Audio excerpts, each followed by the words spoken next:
woman is sick, you don't die. I mean, the situation is very critical. The woman almost died for the sickness. And she went all over the places for the healing. She don't go different places for treatment and for healing. And all the treatment failed. All the treatment failed. And this is the last time she got it. These are the last chance that you get, and God give her to her. And she got opportunity. And she get the opportunity. And now you are going to see the miracle. And you also for today, you want to go see the miracle of God. When you will come and in front of him and beside him and testify, I was amazed. And so when the woman stand by the pastor, when they give testimony, I call it surprise. And all of us, we are surprised like, what is going on over here? All of us, himself and those who were in the church, what did it happen? God can do miracle any time, anywhere, whenever he wants. God will do miracle anytime, anywhere, and anytime, anytime. And what you have to do is you have to submit to it. One thing you must do is say you must submit yourself to her. Once you submit to it, and when you for 6 minutes. I don't know if he bring miracle to you for 6 minutes. And that's 5-year program you see in 6 minutes. Now 5 years program of the ministry that you see for that 6 minutes too. 6 minutes and you see the 5-year program. And for 6 minutes now you see all the activities what you do for 5 years. Pray for the people are healing and all the stuff. I don't think put everything when God do for those 5 years inside those. You already see what happens in over here. You yourself, you know what God do for yesterday. And I was in a whole night. I was thinking about his daughter. Throughout the night, Pastor going to think about our daughter, Christina. ഇപ്പൊ പറയാൻ ഇപ്പൊ വലിയ പ്രയാസം മാത്രമല്ല അവന്റെ പാരമ്പര്യം വിൽക്കണം.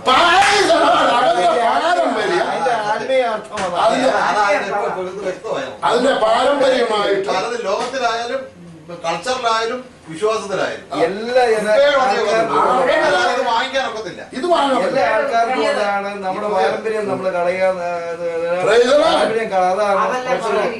നമ്മൾ വേർതിരിയുമ്പം നമ്മുടെ കൂട്ടിൽ ചോദിക്കുന്നില്ലയോ പാരമ്പര്യം കളഞ്ഞു പോകുന്നു. അതിനാ ഞാനത് നോട്ട് ചെയ്യുന്നത്. എനിക്ക് തോന്നിയാൽ ഞാൻ പിന്നെ ഇതിനൊക്കെ ഇന്ററാപ്റ്റ് ചെയ്യേണ്ടതുണ്ട്. അച്ഛൻ അത് പറഞ്ഞപ്പോഴേ എനിക്ക് തോന്നി അതൊന്നുകൂടെ ക്ലിയർ ആയില്ലല്ലോ. നമ്മളതങ്ങ് ഒരു കുഴപ്പമില്ല. അതിനാ ഞാനത് നോട്ട് ചെയ്തത്. കാരണം ഈ മറന്നു പോകുന്ന എനിക്കത് അതിനെ 13-ാം അധ്യായത്തിന്റെ 44-ാമത്തെ വാക്യം ലൂക്കോസിന്റേത് വായിച്ചിട്ട് വേണം. ലൂക്കോസിന്റെ വായിച്ചിട്ട് വേണം രണ്ടും കൂടെ ഇത് ലൂക്കോസിന്റെ സുവിശേഷം 12-ന്റെ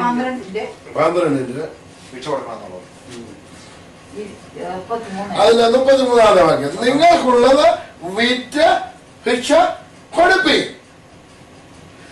കള്ളൻ അടുക്കുകയോ പുഴു കെടുക്കുകയോ ചെയ്യാത്ത സ്വർഗത്തിൽ പഴകിപ്പോകാത്ത മനുഷ്യർ. ഈ മനുഷ്യരെ പഴകി പോകുന്നതാണോ? ഈ മനുഷ്യരെ പഴകി പോകുന്നതല്ല ദൈവജനമേ. ആത്മാവിൽ നിക്ഷേപിക്കുന്നതൊന്നും പഴകിപ്പോകുന്ന മനുഷ്യരല്ല. ഇത് പഴകിപ്പോകുന്ന മനുഷ്യരല്ല. ഇത് പുഴുവടിക്കുന്ന മനുഷ്യരല്ല. ഇത് തുരുമ്പടിക്കുന്ന മനുഷ്യരല്ല. ഇത് കള്ളം തുരന്നെടുക്കുന്ന മനുഷ്യരല്ല. മനുഷ്യകളും തീർന്നു പോകാത്ത നിക്ഷേപങ്ങളും ഒരിക്കലും തീർന്നു പോകാത്ത നിക്ഷേപം. ഒരു മനുഷ്യന് ഹാലലിയ സ്തോത്രം. അവൻ വയലിൽ കൂടെ നടന്നു പോകുമ്പോൾ ഒരു മൂത്ര വയലിൽ കിടക്കുന്ന കണ്ടു. ഹാലലിയ അവനത് മണ്ണിട്ട് മറിച്ചിട്ട് തനിക്കുള്ളതൊക്കെ അവൻ വിറ്റിട്ട് ആ വയൽ വാങ്ങി. ആ വയലാണ് ഈ വയൽ. ഹാലലിയ ഈ ദൈവരാജ്യത്തിന്റെ ദൈവധർമ്മം എഴുതി വച്ചിരിക്കുന്ന ഈ വയൽ വാങ്ങിയാണ് ഒരിക്കലും നിക്ഷേപം നശിച്ചു പോകുന്നത്. Praise the Lord. Hallelujah. ഈ നിക്ഷേപം ഇരിക്കുന്നിടത്ത് ഹാലലുയ യാതൊന്നിനും കുറവില്ല. സ്തോത്രം. അപ്പോഴാണ് യേശു കർത്താവ് പറയുന്നത്. ഹാലലുയ ഇനി മത്തായി 6-ാം അധ്യായത്തിന്റെ 33-ാമത്തെ വാക്യം എന്ന് വായിച്ച്, മുമ്പേ അവന്റെ രാജ്യവും നീതിയും അന്വേഷിപ്പീൻ, അതോടുകൂടെ ഇത് നിങ്ങൾക്കൊക്കെയും ഇത് കിട്ടും. Praise God. മുമ്പേ അവന്റെ രാജ്യവും അവന്റെ രാജ്യത്തിൽ എന്താ ഉള്ളത്? അവന്റെ രാജ്യത്തിന് അവന്റെ നീതിയാണിത്. അവന്റെ നീതിയാണ് അവന്റെ വചനം. അവന്റെ രാജ്യമാണ് നമ്മുടെ ഹൃദയത്തിൽ നമ്മൾ സ്വരൂപിച്ചിരിക്കുന്നത്.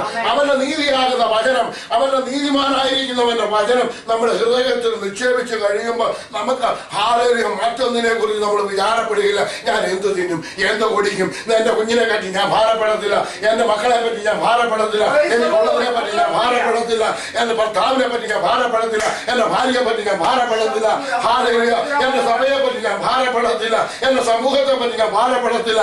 കാരണം എന്താണോ? അവന്റെ വചനം നമ്മുടെ ഹൃദയത്തില്, നമ്മുടെ അഗാധത്തില് നമ്മുടെ നിക്ഷേപം ഇരിക്കുന്നു. ആ നിക്ഷേപത്തിൽ ഒന്നെടുത്തിട്ട് നാം അവരോട് ചോദിക്കുന്നു, ഹാലേലൂയ നിന്റെ വചനത്തിൽ ഇങ്ങനെ എഴുതിയിരിക്കുന്നതല്ലോ പിതാവേ, ഹാലേലൂയ നീ അങ്ങനെ എനിക്ക് തന്നിരിക്കുക സ്തോത്രം, എനിക്ക് ഇന്ന് തന്നിരിക്കുന്ന രോഗസൗഖ്യത്തിനായി നന്ദിയോടെ സ്തോത്രം, എന്ന് എനിക്ക് തന്നിരിക്കുന്ന ബലത്തിനായി നന്ദിയോടെ സ്തോത്രം, ഇന്ന് എനിക്ക് തന്നിരിക്കുന്ന ആഹാരത്തിനായി നന്ദിയോടെ സ്തോത്രം, അതിനായി ഞാൻ നിന്നെ വാഴ്ത്തുന്നു, അതിനായി ഞാൻ നിന്നെ സ്തുതിക്കുന്നു, എന്നെ കുഞ്ഞിന് കൊടുത്തിരിക്കുന്ന ബുദ്ധിക്കായി ഞാൻ നിന്നെ വാഴ്ത്തുന്നു. ഹാലേലൂയ. ദൈവജനമേ, നമ്മൾ ഹാലേലൂയ മർമ്മത്തിലേക്ക് കടന്നു വരണം. നമ്മള് നാളേക്കുള്ളതല്ല നമ്മൾ ചിന്തിക്കേണ്ടത്, നമ്മൾ ഇന്നത്തേക്കുള്ളത്. എന്റെ കുഞ്ഞിന് ഇന്ന് കൊടുത്തിരിക്കുന്നു, എന്റെ കുഞ്ഞ് സ്കൂളിൽ പഠിക്കാൻ പോയിരിക്കുന്നു, എന്റെ കുഞ്ഞിന് നീ കൊടുത്തിരിക്കുന്ന പരിജ്ഞാനത്തിനായി നന്ദിയോടെ സ്തോത്രം ചെയ്യുന്നു. എന്റെ കുഞ്ഞിന് ഹാലേലൂയ പ്രയാസമുള്ള കാര്യങ്ങളെ നീ ഇന്ന് അവന് പഠിപ്പിച്ചു കൊടുത്തിരിക്കുക, ഞാൻ നിന്നെ വാഴ്ത്തുന്നു. എന്റെ ഹാലേലൂയ എന്റെ ഭാര്യ ജോലിയിലേക്ക് കടന്നു പോയിരിക്കുന്നു, അവളോട് കൂടെ നീ ഇരിക്കുന്നതിനാൽ, ജോലി സ്ഥലത്ത് കൂടെ ഇരിക്കുന്നതിനാൽ ഞാൻ നിന്നെ വാഴ്ത്തുന്നു. ഹാലേലൂയ സന്തോഷത്തോടെ സമാധാനത്തോടെ കൂടി അവരെ മടക്കി വരുത്തി ഇരിക്കാൻ നിന്നെ വാഴ്ത്തുന്നു. ഹാലേലൂയ സ്തോത്രം. ഇന്നത്തെ ദിവസത്തെ നീ അനുഗ്രഹിച്ചു വന്നിരിക്കാൻ ഞാൻ നിന്നെ വാഴ്ത്തുന്നു. യേശു കർത്താവ് പ്രാർത്ഥനയിൽ എന്താണ് പ്രാർത്ഥിക്കാൻ പറഞ്ഞത്? നമ്മള് അവന്റെ രാജ്യവും അവന് സ്വർഗസ്വനായ പിതാവേ നിന്റെ രാജ്യം വരേണമേ, നിന്റെ ഇഷ്ടം സ്വർഗത്തിലെ പോലെ ഭൂമിയിലാകണമേ, നിന്റെ ഞങ്ങൾക്ക് ആവശ്യമുള്ള ആഹാരം ഇന്ന് തരേണമേ. ഞങ്ങൾക്ക് ആവശ്യമുള്ള ആഹാരം ഇന്ന് തരേണമേ. അപ്പൊ ഇന്നത്തേക്കുള്ള ആഹാരത്തിന് വേണ്ടിയാണ് നമ്മൾ ചോദിക്കുന്നത്.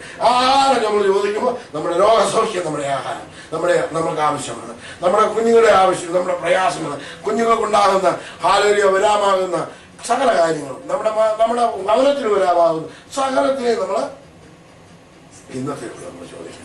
ഇനി ആ മത്തായിയുടെ സുവിശേഷം 6:20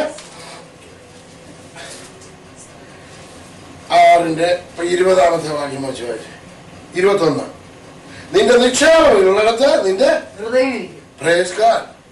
ഇപ്പൊ നമ്മുടെ നിക്ഷേപം എവിടെ ഇരിക്കുന്നത്? അപ്പൊ എവിടെ നമ്മുടെ ഹൃദയം ഇരിക്കേണ്ടി? നമ്മുടെ നിക്ഷേപം എവിടെ ഇരിക്കുന്നത്? ഈ വചനം നമ്മുടെ ഹൃദയത്തിലാണ് ഇരിക്കുന്നത്. അപ്പൊ നമ്മുടെ ഹൃദയം എവിടെ ഇരിക്കും? വചനത്തിൽ. ഒന്നുകൂടെ വായിക്കും. എല്ലാവരും ശ്രദ്ധിച്ചേ, ഇങ്ങനെ നോക്കിയാ എല്ലാവരും ഇങ്ങനെ നോക്കിയ നമ്മുടെ നിക്ഷേപം ഇരിക്കുന്നത് നമ്മുടെ ഹൃദയം ഇരിക്കും. നമ്മുടെ ഹൃദയം എന്ന് പറഞ്ഞാൽ നമ്മുടെ ചിന്ത അല്ലേ? നമ്മുടെ ചിന്ത, നമ്മുടെ മനോഗതത്തിൽ നമ്മൾ ആലോചിക്കുന്ന വിഷയങ്ങൾ, നമ്മുടെ ഹൃദയം, നമ്മുടെ നിക്ഷേപം എന്താ ഇരിക്കുന്നത്? നമ്മുടെ $1,00,000 പറ്റി, അപ്പൊ നമ്മളെ അല്ലെന്നുണ്ടെങ്കിൽ നാളെ നമ്മൾ ചെയ്യാൻ പോകുന്ന ബിസിനസിനെ പറ്റി, അത് നമ്മുടെ ഒരു നിക്ഷേപമോ ബിസിനസിനെ പറ്റി. അപ്പൊ നമ്മുടെ കാര്യം എന്തായിരുന്നാലും, നമ്മുടെ നിക്ഷേപം എന്തായിരുന്നാലും അവിടെയാണ് നമ്മുടെ ഹൃദയം ഇരിക്കുന്നത്. അപ്പൊ നമ്മുടെ നിക്ഷേപം എന്താ നമ്മൾ നിക്ഷേപിച്ചേക്കുന്നത്? വചനമാണ് നിക്ഷേപിച്ചേക്കുന്നത്. അപ്പൊ നമ്മുടെ ഹൃദയം എവിടെ ഇരിക്കും? വചനത്തിലിരിക്കും. എന്നിട്ട് ആ വചനം നമ്മൾ എന്ത് ചെയ്യും? ഉരുവിട്ടോണ്ടിരിക്കും. എടുത്ത് നമ്മളത് ഹൃദയത്തിൽ നിന്ന് വായിലേക്കും, വായിൽ നിന്ന് ഹൃദയത്തിലേക്കും, ഹൃദയത്തിൽ നിന്ന് വായിലേക്കും, വായിൽ നിന്ന് ഹൃദയത്തിലേക്കും വന്നും പോയിരിക്കും. പിന്നെ നമ്മൾ പറയുന്നത് എന്തായിരിക്കും? വിശ്വാസത്തോടു കൂടിയുള്ള വചനമായിരിക്കും. അവിടെ അന്നേരം എന്തോ ചെയ്യും? അത് പ്രവർത്തിക്കും. വിശ്വാസം കേൾവിയാലും, കേൾവി ദൈവത്തിന്റെ വചനത്താലും വരുന്നു. അപ്പൊ അത് കേൾക്കുന്നവർ എന്ത് ചെയ്യും? അത് വിശ്വസിക്കും. അവിടെ അവര് പ്രവർത്തി നടക്കും. നമ്മൾ രോഗിക്ക് വേണ്ടി പ്രാർത്ഥിച്ചാൽ അവിടെ നടക്കും. നമ്മുടെ നിക്ഷേപം ഇരിക്കുന്നത് നമ്മുടെ ഹൃദയം ഇരിക്കും. ഇനി അതിന്റെ 23-ാമത്തെ വാക്യം, 22-ാമത്തെ വാക്യം, ശരീരത്തിന്റെ കണ്ണ് വിളക്ക് കണ്ണാകുന്നു. കണ്ണ് ചൊവ്വുള്ളതെങ്കിൽ ശരീരം മുഴുവനും പ്രകാശിക്കുന്നതായിരിക്കും. അപ്പൊ കണ്ണ് ചൊവ്വില്ലാത്ത കണ്ണും ചൊവ്വുള്ള കണ്ണും രണ്ടും കണ്ണുണ്ട്. അപ്പം ചൊവ്വില്ലാത്ത കണ്ണെന്ന് പറഞ്ഞാൽ ആവശ്യമില്ലാത്ത വഴിയിലേക്ക് നോക്കുന്നു. ആവശ്യമില്ലാത്ത വഴിയിലേക്ക് നോക്കുന്നു. അപ്പൊ നിന്റെ കണ്ണ് ചൊവ്വുള്ളതല്ലെങ്കിൽ വലത്തെ കണ്ണ് ചുഴഞ്ഞെടുത്ത് എറിഞ്ഞു കളയാൻ പറഞ്ഞത് ഈ ചുഴഞ്ഞെടുത്ത് കളയുന്ന വിഷയത്തെ പറ്റിയല്ല യേശു കർത്താവ് പറയുന്നത്. ആത്മീയ കണ്ണിനെ പറ്റിയാണ് പറയുന്നത്. നമ്മുടെ കണ്ണ് ആവശ്യമില്ലാത്ത കാര്യത്തിൽ നീ നോക്കാൻ പാടില്ല. നിന്റെ കാല് നിനക്ക് ഇടർച്ച വരുത്തുന്നെങ്കിൽ കാലിനെ പറ്റി നീ ആ കാല് കൊണ്ടാണ് നീ പോകുന്നുണ്ടെന്നുണ്ടെങ്കിൽ നീ അങ്ങോട്ട് പോകരുത് എന്നാണ്. നീ ചെയ്യുന്ന പ്രവൃത്തി നിന്റെ കയ്യെ പറ്റി പറയുന്നു. ഈ കൈ വെട്ടി എടുത്ത് എറിഞ്ഞു കളക. നീ രണ്ടു കാലമുള്ളവനായി നീ നരകത്തിൽ പോകുന്നതിനേക്കാൾ ഒരു കാലമുള്ളവനായി നീ സ്വർഗരാജ്യത്തിൽ കിടക്കുന്നത് നല്ലത് എന്ന് യേശു കർത്താവ് പഠിപ്പിക്കുമ്പോൾ ഇത് എന്തുവേണ്ടിയാണ് പറയുന്നത്? നമ്മള് ദൈവത്തിന് അനുയോഗ്യമല്ലാത്തത്, ദൈവരാജ്യത്തിന് അനുയോഗ്യമല്ലാത്തത്, ദൈവനാമ മഹത്വത്തിനെതിരായിട്ടുള്ളത് ഒരു പ്രവൃത്തിയും നമ്മൾ ചെയ്യാൻ പാടില്ല. നമ്മൾ ചെവി കൊണ്ട് ആവശ്യമില്ലാത്തത് കേൾക്കാൻ പാടില്ല. നമ്മൾ കണ്ണുകൊണ്ട് ആവശ്യമില്ലാത്തത് നോക്കാൻ പാടില്ല. നമ്മുടെ കൈ കൊണ്ട് ആവശ്യമില്ലാത്തത് നമ്മൾ പ്രവർത്തിപ്പാൻ പാടില്ല. നമ്മുടെ കാല് കൊണ്ട് ആവശ്യമില്ലാത്തതെങ്കിൽ നമ്മൾ പോകാൻ പാടില്ല. ദൈവത്തിന്റെ നാമമഹത്വത്തിനെതിരായിട്ടുള്ള യാതൊരു പ്രവൃത്തിക്കും നമ്മൾ ചെയ്യാൻ പാടില്ല. Praise God. അടുത്തുള്ള ശരീരം ഇരുട്ടായിരിക്കും, നിന്റെ കണ്ണ് വെളിച്ചമുള്ളതാകും. അതിന്റെ 24ാമത്തെ വാക്യം. രണ്ട് യജമാനന്മാരെ സേവിപ്പാൻ ആർക്കും കഴിയുകയില്ല. രണ്ട് യജമാനന്മാരെ സേവിപ്പാൻ ഒരു മനുഷ്യർക്കും. ആരാണ് രണ്ട് യജമാനൻ? ലോകത്തിൽ രണ്ട് യജമാനേ ഉള്ളൂ. രണ്ട് യജമാനാരാണ്? ഒന്ന് കർത്താവ്, ഒന്ന് കർത്താവ് യേശു. പിതാവും പുത്രനും പരിശുദ്ധാത്മാവും നമ്മൾ പറയുന്ന തമ്പുരാൻ. അല്ലാതെ യേശു അല്ലാതെ വേറെ രക്ഷിതാവും കർത്താവുമായിട്ടില്ലാത്ത ഒരേ ഒരു യജമാനൻ. അടുത്ത യജമാനൻ ആരാണ്? ലൂസിഫർ. അടുത്ത യജമാനൻ ആരാണ്? ലൂസിഫർ. ഇവരാണ് അടുത്ത യജമാനൻ. രണ്ട് യജമാനന്മാർ ചെയ്യുമ്പോൾ ഞാൻ സൂര്യൻ പറയുന്നവരോടൊക്കെയും പറയാറുണ്ട്, രണ്ട് നമ്മൾ മരിച്ചാൽ ഒരു സ്ഥലമേ രണ്ട് സ്ഥലം കൊണ്ട് പോകാൻ. ഒന്ന് സ്വർഗരാജ്യം, ഒന്ന് പാതാളം. ഒന്ന് സ്വർഗത്തിൽ പോകാം, രണ്ട് പാതാളത്തിൽ പോകാം. ഇതിനിടയ്ക്ക് എങ്ങും വഴി ഇല്ല. എങ്ങും നിൽക്കാൻ ആർക്കും സാധ്യമല്ല. ഒന്നുകിൽ സ്വർഗത്തിൽ പോകാം, ഇല്ലെങ്കിൽ പാതാളത്തിൽ പോകാം. പാതാളത്തിലേക്ക് എല്ലാവരും പോയിക്കൊണ്ടിരിക്കുക. സ്വർഗത്തിലേക്ക് പോകുന്നതിന് വഴി ഇടുക്കവും ഞെരുക്കവും ഉള്ളതാണ്. അതിലേക്ക് പോകുന്നവർ ചുരുക്കമാണ്. വഴി ഇടുക്കം ഞെരുക്കം. അതിലേക്ക് പോകുന്നവർ വിശാലമായ അനേകര് പോകുന്നുണ്ട്. ഈ രണ്ട് സ്ഥലത്തേക്ക് പോകുവാൻ സാധ്യമാകുകയുള്ളൂ. നമുക്ക് എങ്ങോട്ട് പോകണമെന്നുള്ള ചൂസ് ചെയ്യേണ്ട ആരുടെ ചുമതലയാണ്? നമ്മുടെ ചുമതലയാണ്. ഇത് ഓരോ മനുഷ്യർക്കും വ്യക്തിപരമായി, സമൂഹത്തിൽ നമ്മളെ എങ്ങും കൊണ്ടുപോകാൻ പറ്റത്തില്ല. സമുദായത്തിൽ നമ്മളെ എങ്ങും കൊണ്ടുപോകാൻ പറ്റത്തില്ല. ലോകത്തിന് നമ്മളെ എങ്ങൂടെയും കൊണ്ടുപോകാൻ പറ്റത്തില്ല.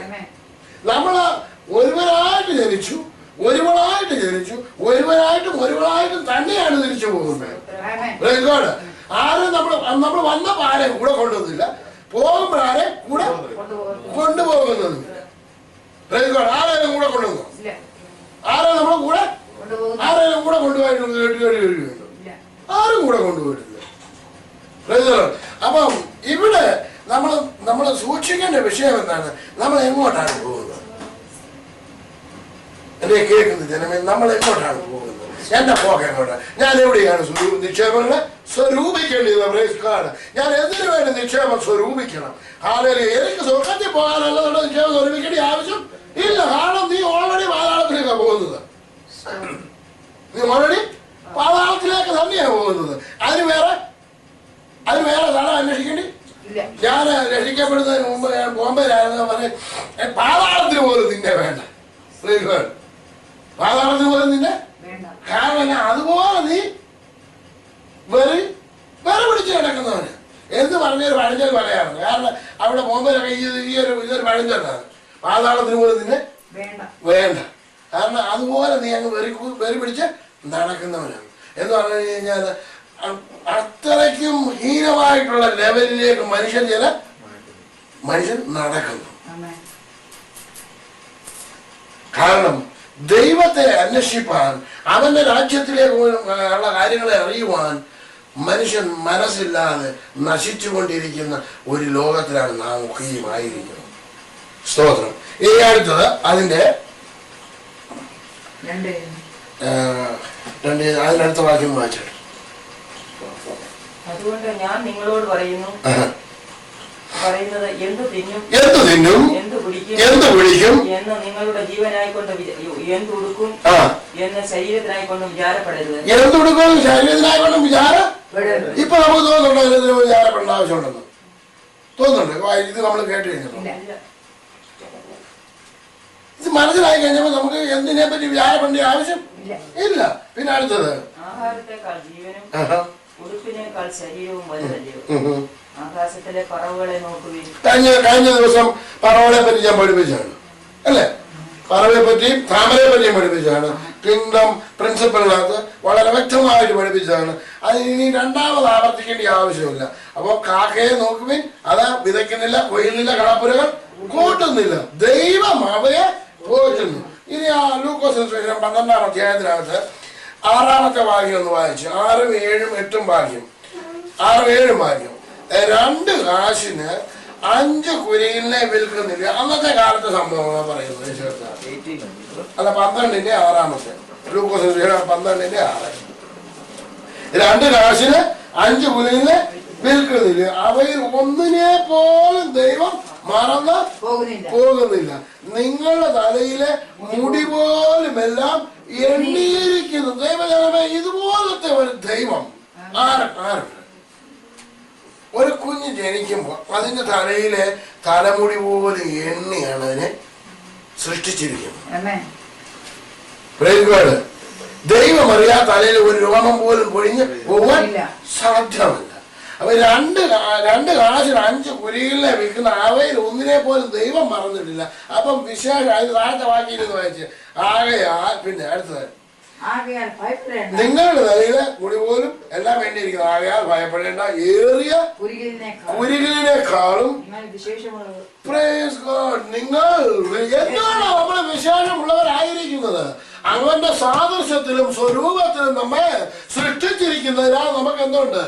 അവര് ഈ കുരികളിനേക്കാളും ഈ പറവയെക്കാളും ഈ താമരയെക്കാളും വിശേഷമുള്ളവരെ ആയിരിക്കുന്നു. ഇതിൽ ഒന്നിനു പോലും ശലോമോൻ പോലും ഇതിൽ ഒന്നിനും ഇനി നമ്മുടെ നിക്ഷേപം എന്തുകൊണ്ട് വചനം നമ്മള് നിക്ഷേപിക്കണം? ഇതെന്തുകൊണ്ട് ഇത് മുത്താണ്.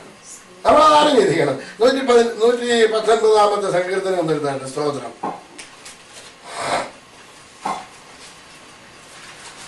അതിന്റെ 72-ാമത്തെ വാക്യങ്ങളൊന്ന് വായിച്ച്, അതിന്റെ 71, 72 വാക്യം വായിച്ചു. നിന്റെ ചട്ടങ്ങൾ പഠിപ്പാൻ തക്കവണ്ണം ഞാൻ കഷ്ടതയിലായിരുന്നത് എനിക്ക് ഗുണമായി. 1000 പൊൻവെള്ളി നാണയത്തെക്കാൾ നിന്റെ വായിൽ നിന്നുള്ള ന്യായപ്രമാണം എനിക്ക് ഉത്തമം. അപ്പൊ 1000 പൊൻവെള്ളി നാണയത്തെക്കാൾ. അപ്പൊ നാണയത്തെക്കാൾ വില കൂടിയതാണ് ആരുടെ വചനം? ദൈവത്തിന്റെ വചനം. അപ്പൊ എന്ത് വലിയ നിക്ഷേപമാണ് നമ്മൾ സ്വരൂപിക്കുന്നത്? ചിന്തിച്ചു നോക്കിയേ, എത്ര വലിയ നിക്ഷേപം നമ്മൾ നിക്ഷേപിക്കുന്നത്. 1000 പൊൻവെള്ളി നാണയത്തേക്കാൾ നിന്റെ വായിൽ നിന്ന് വരുന്ന ന്യായപ്രമാണം എനിക്ക് ഉത്തമം. അപ്പൊ എത്ര വലിയ ധനമാണ് നമ്മൾ സൂക്ഷിക്കുന്നു. ഇത് കളറെടുക്കാൻ പറ്റുമോ? ഇത് മുഴുവൻ എടുക്കാൻ പറ്റുമോ? ഇത് കളറെടുക്കാൻ പറ്റത്തില്ല. ഇത് മുഴുവൻ എടുക്കാൻ പറ്റത്തില്ല. ഇത് തുരുമ്പെടുക്കത്തില്ല. ഇത് സ്വരൂപിച്ചിരിക്കുന്ന ഈ മനുഷ്യയില ഒരിക്കലും പഴകി പോകുന്നതുമല്ല. അതിന്റെ 119-ന്റെ 127-ാമത്തെ വാക്യം വായിച്ചു. അതുകൊണ്ട് നിന്റെ കൽപ്പനകൾ എനിക്ക് പൊന്നിലും തങ്കത്തിലും പൊന്നിലും തങ്കത്തിലും അധികം. അപ്പൊ പൊന്നും തങ്കമാണ് നമ്മൾ ഏറ്റവും കൂടുതൽ സ്വരൂപിച്ചു വെക്കുന്നത്. ദൈവവചനം പറയുന്ന നിന്റെ തിരുവചനം പൊന്നിലും തങ്കത്തിലും. അപ്പൊ അതിനെക്കാട്ടിൽ വില കൂടിയതാണ് നമ്മളെ സ്വരൂപിക്കുന്നത്. നമ്മൾ സ്വരൂപിക്കുന്നത് എന്താണ്? ഈ പൊന്നിനെക്കാട്ടിലും തങ്കത്തെക്കാട്ടിലും വില കൂടിയതാണ് ഈ സ്വർഗത്തിൽ നമ്മള് നിക്ഷേപിക്കുന്നത്. മുമ്പേ അവന്റെ രാജ്യവും നീതിയും അന്വേഷിപ്പീൻ, അതോടുകൂടി നിങ്ങൾക്ക് അവൻ എന്തൊക്കെ നമ്മൾ ചെയ്യുന്നത്? പൊൻവെള്ളി നാണയങ്ങള്, പൊന്ന്, തങ്കം, ഇതൊക്കെ നമ്മൾ സ്വരൂപിക്കുന്നത്. ഇത് ആർക്കും എടുക്കാനും പറ്റത്തില്ല. ആർക്കും എടുക്കാൻ പറ്റുമോ? ഇനി അതിന്റെ 108-ാമത്തെ 103-ാമത്തെ വാക്യം ഒന്ന് വായിച്ചേ. തിരുവചനം എന്റെ തിരുവചനം എന്റെ അണ്ണാക്കിന് എത്ര മധുരം. പിന്നെ അവ അവ എന്റെ വായിക്ക് തേനിലും നല്ലതാ. Praise God. അപ്പൊ ഇനി ഡയബറ്റിസിനെ പറ്റി പഠിപ്പിക്കണം. Praise God. ഡയബറ്റിസിനെ പറ്റി വിഷമിക്കണം. കാരണം ഈ വചനം അതിലും മധുരമുള്ളത്, തേനിലും മധുരം, അതിമധുരമായിട്ടുള്ളത്. ഈ അതിമധുരമായിട്ടുള്ള ഈ മധുരം കഴിക്കുമ്പോ ഡയബറ്റീസും വരുന്നില്ല. വരുമോ? അവ യാതൊരു രോഗം അടുക്കുന്നതല്ല. പിന്നെ ഈ വചനത്തിന് വേറൊരു പ്രത്യേകതയുണ്ട്. അതിന്റെ താഴത്തെ 105-ാമത്തെ വാക്യം ഒന്ന് വായിക്കും. അയ്യോ, നമ്മളെ ടോർച്ചില്ലെങ്കിലും അന്ധകാരത്തിലെ ടോർച്ചില്ലെങ്കിലും നടക്കാം. നിന്റെ വചനം എങ്ങനെയുള്ള കാലിന് ദീപവും ഇത് നമ്മൾ സ്വരൂപിച്ചു വെച്ച് കഴിഞ്ഞാൽ എത്ര വലിയ കൂരുകൾ വന്നാലും പറഞ്ഞാലും കൂരുകൾ താഴ്വരയെ കൂടി നടന്നാലും ഞാനൊരു അനർത്ഥവും ഭയപ്പെടുകയില്ല. കാരണമാണ് നിന്റെ വചനം ആണ് ഞാൻ സ്വരൂപിച്ചിരിക്കുന്നത്. ആ വചനം എനിക്ക് എന്റെ കാലിന് ദീപമാണ്, എന്റെ പാതയ്ക്ക് പ്രകാശമാണ്. ഞാൻ എവിടെ പോയാലും അത് പ്രകാശിക്കും. എന്റെ പാതയ്ക്ക് എപ്പോഴും പ്രകാശം തരുന്നതാണ്. ഞാൻ എവിടെ ചെന്ന് പറഞ്ഞാലും പ്രകാശിച്ചു കൊണ്ടേ ഇരിക്കും. അതുകൊണ്ട് എനിക്ക് യാതൊന്നിനെ പറ്റി വിഷമിക്കേണ്ടി ആവശ്യമില്ല. അതിനാൽ ഞാൻ ഒന്നിനെ ഭയപ്പെടേണ്ടി ആവശ്യമില്ല. ഒരു രോഗവും ഒരു ബാധയും നിന്റെ കൂടാരത്തിന് അടുക്കുകയില്ല. അത് നിന്റെ വശത്ത് 1000 പേരും നിന്റെ വലത്ത് വശത്ത് 10,000 പേരും വീഴും എങ്കിലും നിന്നോട് അടുത്ത് വരികയില്ല. സ്തോത്രം. ഹല്ലേലൂയ. അതിന്റെ 197-ാമത്തെ വാക്യം വായിച്ചു. നിന്റെ ന്യായപ്രമാണം എനിക്ക് എത്ര പ്രിയം. അത് ഇടവിടാതെ എന്നെ അതാണ് നമ്മൾ ചെയ്യുന്നത്. ഇത് നിക്ഷേപിക്കാൻ മാത്രം പറ്റത്തില്ല. ഇതൊക്കെ ചെയ്യണം, ഇടപെടാതെ ധ്യാനിക്കണം. യോശുവയോട് പറഞ്ഞത് എന്താണ്? യോശുവയുടെ പുസ്തകം 1:8 എന്താ പറഞ്ഞിരിക്കുന്നത്? പിന്നെ അത് നിന്റെ വായിൽ നിന്ന് നീങ്ങി പോകരുത്. പിന്നെ അത് രാവും പകലും നീ എടുത്ത് വായിച്ചു. യോശുവയുടെ പുസ്തകം 1:8 വാക്യം.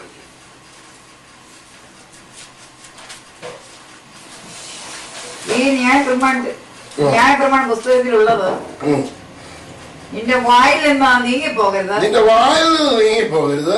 വായിൽ നിന്ന് നീങ്ങിപ്പോയിരിക്കണം എന്നുണ്ടെങ്കിൽ ഇത് എവിടെ ആയിരിക്കും നിക്ഷേപിക്കേണ്ടത്? സ്വർഗത്തിൽ നിക്ഷേപിക്കണം.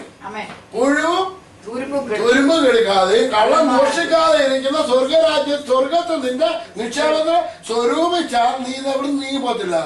നിന്റെ വായിൽ നിന്ന് നീങ്ങി പോകത്തില്ല. വായിൽ നിന്ന് നീങ്ങി പോകരുത്. അതിൽ എഴുതിയിരിക്കുന്നത് പോലെ പ്രമാണിച്ച് നടക്കേണ്ടതിന് നീ രാവും പകലും അപ്പൊ ഇത് രാവും പകലും ധ്യാനിച്ചുകൊണ്ടിരുന്ന എന്താ വരത്തില്ല. അതിനടുത്ത് വാക്യം. പിന്നെ എന്നാൽ നിന്റെ പ്രവൃത്തി സാധിക്കും. പിന്നെ നീ കൃതാർത്ഥനായിട്ടിരിക്കും. ഇത് നമ്മളോട് ഓരോരുത്തരോടും പറയുന്നത്. എന്നാൽ നിന്റെ പ്രവൃത്തി സാധിക്കും, നീ കൃതാർത്ഥനായിരിക്കും. നിനക്ക് യാതൊരു പ്രശ്നം ജീവിതത്തില് ഉണ്ടാകത്തില്ല. യാതൊരു നിന്റെ ദൈവമായ യഹോവ നീ പോകുന്നിടത്തൊക്കെ നിന്നോട് കൂടെ ഉള്ളത് കൊണ്ട് ഉറപ്പും ധൈര്യമുള്ളവനായിരിക്കാം. നിന്റെ ദൈവമായ യഹോവ നീ പോകുന്നിടത്തൊക്കെയും ഉള്ളതുകൊണ്ട്. നമ്മൾ പോകുന്നിടത്തൊക്കെ നമ്മുടെ യഹോവ നമ്മുടെ കൂടെ ഉണ്ടോ? എങ്ങനെ അറിയാം? നമ്മുടെ ഹൃദയത്തിലാണ് ഇരിക്കുന്നത്. നമുക്ക് അറിയാവുന്നില്ല. അവൻ എന്നോട് കൂടെ ഇരിക്കുന്നത്.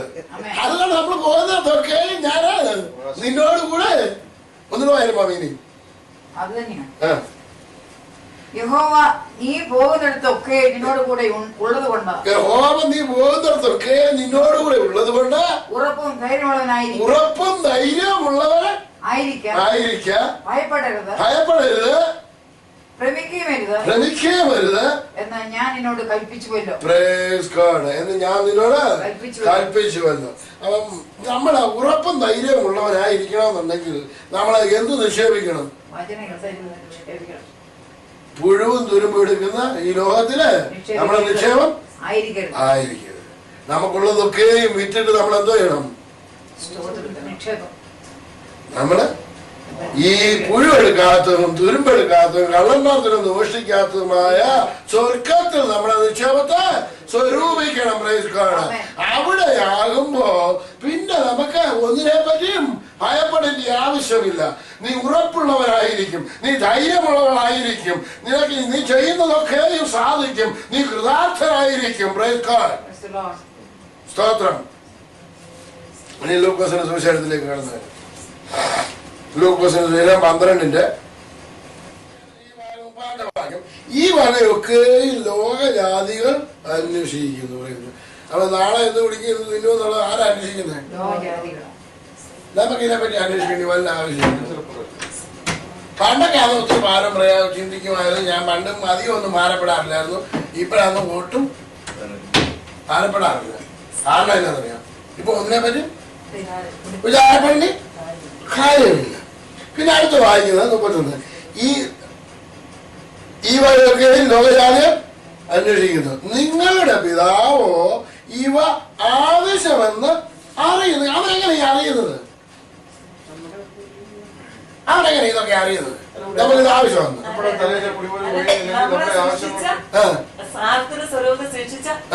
അതെങ്ങനെ അറിയാം? അവരെവിടെ ഇരിക്കുന്നത്? നമ്മുടെ ഹൃദയത്തിലായിരിക്കുന്നത്. അവൻ നമ്മുടെ രാജ്യത്തിലായിരിക്കുന്നത്. അവൻ സ്വർഗരാജ്യത്തിലേക്ക്, അവൻ നമ്മളിലായിരിക്കുന്നത്. അവൻ അതുകൊണ്ട് അവൻ എന്തൊക്കെ അറിയാം? നമ്മുടെ ആവശ്യങ്ങളൊക്കെ അറിയാം. ആരാണ് പിന്നെ കൂടുതൽ നിങ്ങൾ യാചിക്കുന്നതിന് മുമ്പേ അവൻ ഇതൊക്കെ നിനക്ക് ആവശ്യമെന്ന് അറിയുന്നു. ഇതിന്റെ മർമ്മം മനസ്സിലാക്കി. അപ്പൊ യേശു പറഞ്ഞു, നിങ്ങൾ ഈ ജാതികളെ പോലെ ജൽപ്പനം ചെയ്യുന്നവര് ആയിരിക്കരുത്. നിങ്ങൾ യാചിക്കുന്നതിന് മുമ്പേ നിങ്ങളുടെ പിതാവിന് അറിയാം ഇതൊക്കെ നിങ്ങൾക്ക് ആവശ്യമാണ്. ഇപ്പൊ നമുക്ക് മനസ്സിലായ അവൻ നമുക്ക് ഇതൊക്കെ ആവശ്യമാണെന്നുള്ള വിവരം അവരറിയാമെന്ന് അറിയാം. പിന്നെ നമ്മളെന്ത് തന്നെ ധൈര്യമുള്ളവരായിരിക്കണം. ഞാൻ നിന്നോട് കൂടെ ഉള്ളത്, ഒന്നും നിനക്ക് സംഭവിക്കുകയില്ല. ഏത് കാറ്റിനും ഏത് കോളിനും ഏത് തിരമാലയ്ക്കും നിന്നെ മുക്കുവാൻ സാധ്യമല്ല. അത് നേരത്തെ പറഞ്ഞിട്ടുള്ളതാണ്. ഹല്ലേലൂയ, സ്തോത്രം. നമ്മള് യെശയ്യാവ് 43 ഇങ്ങനെ വായിക്കുന്നത്. എങ്ങനെ വായിക്കുന്നത്? ഇതിന്റെ പുഴുവാൻ ഭയപ്പെടേണ്ട. ഒന്ന് വായിച്ച നീ വെള്ളത്തിന്റെ ഇപ്പോഴേ യാക്കോബേ നിന്നെ സൃഷ്ടിച്ചവനും ഇസ്രായേലെ നിന്നെ നിർമ്മിച്ചവനുമായ യഹോവ ഇപ്രകാരം അരുളിച്ചെയ്യുന്നു. ഭയപ്പെടേണ്ട, ഞാൻ നിന്നെ വീണ്ടെടുത്തിരിക്കുന്നു. നമ്മളെ ഓരോരുത്തരെയും പേർ ചൊല്ലി അവൻ വിളിച്ചതാണ്. നീ എനിക്കുള്ളവൻ തന്നെ. നീ വെള്ളത്തിൽ കൂടി കിടക്കുമ്പോൾ ഞാൻ നിന്നോട് കൂടിയിരിക്കും. നീ നദിയിൽ കൂടി കിടക്കുമ്പോൾ from high come upon you, when the Holy Spirit from on high come upon you, and you will become a fruitful land. you're going to become fruitful land.